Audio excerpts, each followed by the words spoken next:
That's nice, isn't it? We've been told what this tree's called about 3 or 4 times, and I still can't remember what it is. It's a lager something. It's got lager in it. It's very nice and pink. That's enough of the tree anyway. Today we're talking about some good news. For me, not for you. As some of you know, I'm in a wheelchair. Not a problem. But before I get to the good news, I'll give you a bit of a backstory. So, April 2016, I was sitting at the computer, checking my morning emails. Got a massive pain straight down the front, all the way down the middle. Tina was just about to go out with the dogs actually, and I says, "Oh, you better hang on, I think I might need a doctor." It turned out it was a little bit worse than needing a doctor, so we called an ambulance. Tina called an ambulance while I was rolling around on the floor in a bit of agony. Ambulance got there quite quick apparently. I don't really remember them, I sort of remember them vaguely in the room. So they shoot me off to hospital, put me in the scanner, decide it's not a heart attack, it's a bit more serious. And then they medevaced me from Angoulême to Bordeaux, which is one of the world's leading heart hospitals, or one of the hospitals in Bordeaux. I can't remember what the name of it is now. So the surgeons were already waiting, straight in on the operating table, cut open from there all the way down, put a new bit of plumbing in. So what had happened is my aorta had dissected, they call it. We don't know how long it had been going on for, but it just split open, so all the blood was leaking out all around the body. And when they do this operation, most of the time it's under controlled conditions, so they freeze your brain. But because I was having a bit of a fever, they couldn't cool my brain down enough. So there's a possible bit of damage on the back of my brain. I can't remember what it's called now. I'll have to ask Tina. I'll put it across the bottom of the screen anyway. Which controls your nerves and bits and pieces. So I woke up in intensive care about 10 days later, having had 3 operations. The original one to replace the aorta. Then I had a leak on the heart, where it obviously joined the new aorta up. And then there was a concern that there was something to do with my intestines, so they opened me up a bit further down as well. Anyway, cut a long story short, because there was no blood going to my legs, my muscles, because as the blood flow starts not going to where it needs to be, it concentrates on your core to keep all your organs going. So all my muscles, when they don't receive any blood, they release a toxin. Hang on, we'll just let this tractor go past.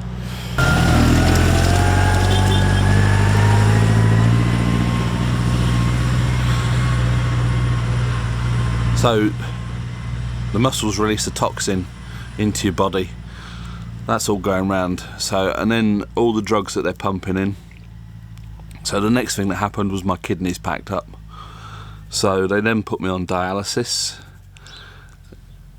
I think that was it. When you came into intensive care, it looked like the Starship Enterprise with all these computers around the room and everything. Beeps and bongs and God knows what. I was getting was I getting x-rayed there? Might have been at the next hospital, because after about 3 weeks they took me out of intensive care in Bordeaux and brought me closer to home, which was Angoulême. And I'd get x-rayed every couple of days to see how things were going on.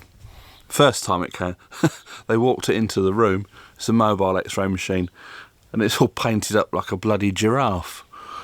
I thought I know I was on drugs, but I didn't realise that strong. Anyway, they put me on the cardiac ward, which was pretty rough, because I obviously picked up a couple of infections. Not obviously, but I did pick up a couple of infections, MRSA and then E. coli.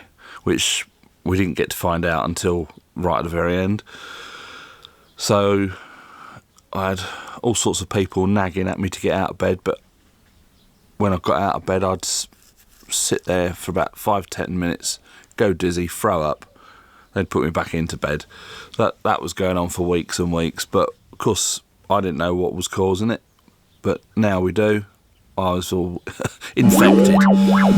Anyway, went from there to the rehab centre where they concentrated on my top half of my body so I could transfer from wheelchair to a bed, transfer into the car, this, that and the other. They put me on day hospital in November for a month, and then in December they said, right, that's it, see you later, you're on your own. Now, I'm not quite sure why. They did very little on my legs. They put me in a standing frame, that was fine, and they put electrodes on my legs as well. And traffic out here today. They used to put electrodes on my legs just to bring the muscles back to life, but that was all they did. And then they said, see you later, come back in a year. Went back in a year to see the doctor, had an appointment, he was nearly 2 hours late. He had a bit of a poke and a pull. He said, no, don't think you'll ever walk again. So it's like, thanks for that, mate. Lovely jubbly. He said, come back in another year. So we went back the second year. He was a little bit more positive this time. He said, there's improvement. You can move your foot a little bit. And I says, well, I could do that last time. Anyway, he says, the reason you can't stand up is because the muscles, the gluteus maximus and minimus have all gone. So I said to him, what exercises can I do to be able to get those muscles up? He says, well, in a wheelchair, it's very, very difficult. You won't be able to. See you in a year. I was like, thanks very much. Anyway, so that's basically how it happened, how I ended up in the wheelchair. But you carry on with life. We're lucky that we've got Tina. She's bloody good help. But we do quite a lot of stuff. Well, I do quite a bit on my own. So, yeah, where were we? Yeah, I still do what I can. I can drive the car. I can go on the exercise bike. So, cut a long story short, we've moved to this house, as you all know. We got the new doctor. Tina noticed I had a pressure sore on my derriere. Arse. So we had the doctor out and she says, we'll get the nurse out and she can... the nurse comes out every day and they put a bandage on. We're down to 3. It's almost gone now. It's all noose anyway. We've got this Dutch nurse comes round and she said, asking how it happened and all this, that and the other. She says, I'll go to see a physiotherapist every Friday or whenever to sort my back out. Do you want me to have a word and see if he'll come and do a house visit? So anyway, the physio guy came out on Thursday. Came in, had a look. What can you move? So I showed him how I could move my legs, which is the annoying part. I can move my legs, just can't stand up or walk. Gets me on the bed, pulls me about, massages my legs, he's checking my back, and then threw into the standing frame. Gets up on the standing frame. He'd never seen one like it before, and he wouldn't have done because Dad built that. So he says, yeah, that's all perfect. Gets me doing a couple of little exercises on there, back through into the bed, and he was massaging my neck, checking my head. And he turns around and said, I think it's going to be a good project, and I think that we're going to see progress. He didn't say we'll get you walking, but to turn around and say it's a good project and we will see progress sort of lifted the spirits somewhat. So Tina and myself were quite excited after that little visit, and he doesn't normally do house visits, and he's going to come out to the house twice a week. And obviously the first visit he said what he's doing, he's observing, and then he's going to formulate a plan in his head. So that's all positive news. which we haven't had from the doctors. Why? I don't know. Because, I mean, the French medical system is fantastic. I mean, a friend of mine who actually used to be in the operating theatre doing this operation back in the UK said if I was in the UK I'd be dead. Plain and simple. Because it happened so quick. Everything fell into place. Ambulance was 15 minutes. They got me to the hospital, into the scanner, airlifted to Bordeaux. The surgeons were waiting. They kept me alive. I can't ask for more than that. But the aftercare at the rehab centre, it was all right. But they just seemed to, once you're out, that's it, you're out. And there was no ever mention of, oh, we'll have you back in and we'll concentrate on your legs. Anyway, this physio bloke, good project, he says. So we're getting quite positive. If I can't walk, I can't walk. I can live with that because I'm still alive. But if I could possibly just stand up, lock my legs and be able to stand up, it'll make working on the cars and stuff a bit easier, and just everything a bit easier if you can just stand up and get something out of the kitchen cupboards. I don't see why I won't. I still got nerve damage on the thing on my brain. I can feel my legs if I touch them. I can feel it. And even the doctor at the rehab centre, he says he was drawing. He says close your eyes. He was drawing circles and crosses on my feet, and I could tell him what he was doing. But I can't feel pain and I can't feel hot and cold, sort of, on most of my legs, I think, which used to be a bit of a shock when we was going in the swimming pool, because I'd dangle my legs in first, think, oh, this is all right, and then I'd jump in with the rest of my body, and the top half of my body, it would feel the cold. But anyway, so this is what's happening now with this physio. He's going to come out twice a week.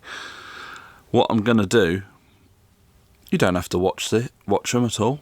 I'm going to do a series of videos. I'll put it into a playlist.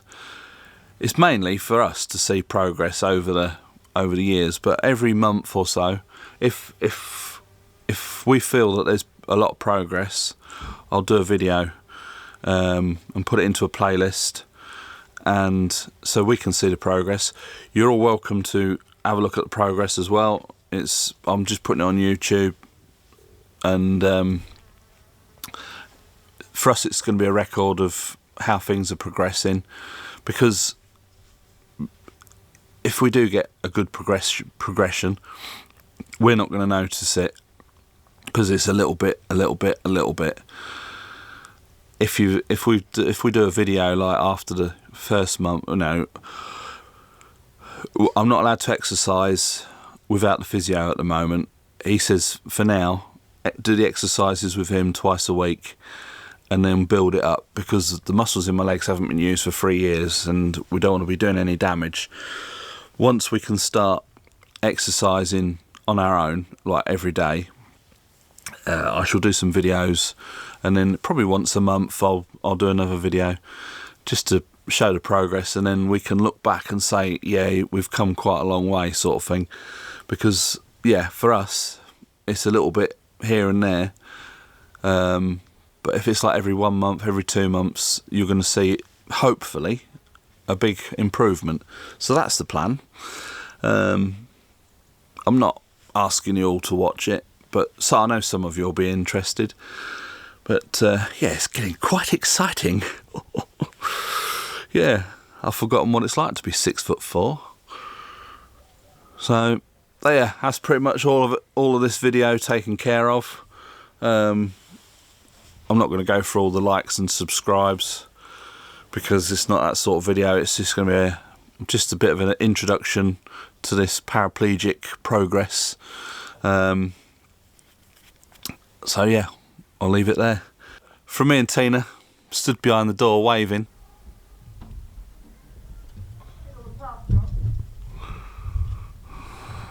She's not cleaning the windows. She's just a bit special. So from me and her, it's bye for now.